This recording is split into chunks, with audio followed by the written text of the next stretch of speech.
So sa basketball naman, when do you start naman ito?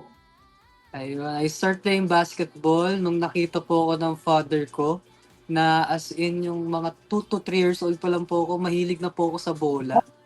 Yes po, 2 to 3 years old, lagi ko pong hinahanap yung bola niya, yung bola ni daddy. And lagi ko po siya nilalaro.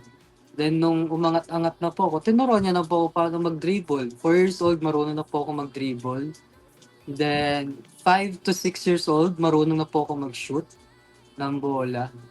Yes po, sa ring. Tinuruan niya lang po, sabi niya lang po sa akin, ang ano nga lang po niya magturo eh.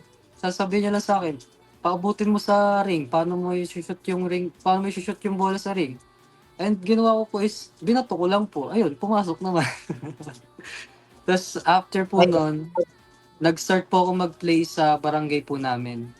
Yan, nag-start po ako mag-play sa barangay po namin and hindi pa po talaga ako marunong ng kahit ano.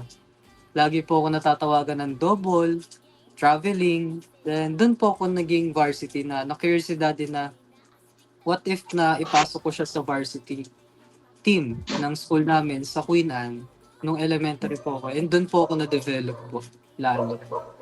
Doon po nag-start po lahat yun. Then hanggang high school po.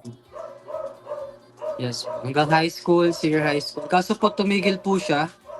Tumigil po yung career ko sa paglalaro sa varsity kasi na-dengue po ako. Yan.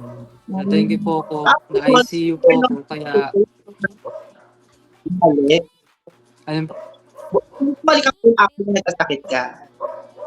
nag-try po akong bumalik. Kaso yung condition ko po is, ang hirap po kasi bumalik sa condition pag galing pong ICU. Kasi po gawa po ng dengue. Yun po, gawa po ng dengue. And nung nag-try po akong bumalik, hindi ko na po nabalik yung dati kong stamina, yung dati ko pong galing sa paglalaro. Kaya ang nangyari na lang po is, nag-focus po ako sa studies, pero hindi pa rin naman po ako tumigil sa paglalaro. Yan. Hindi naman ako tumigil sa paglalaro. Nakikipaglaro pa rin ako sa mga, ayun po, palaro, pailaw, ganon. Laro-laro lang, limahan, ganon po. Nakikipaglaro pa rin po ako sa... Nasa puso mo pa rin ang iyong mga pagis ng laro. Diba? Yes po. Ayan. That's good naman, Kairos.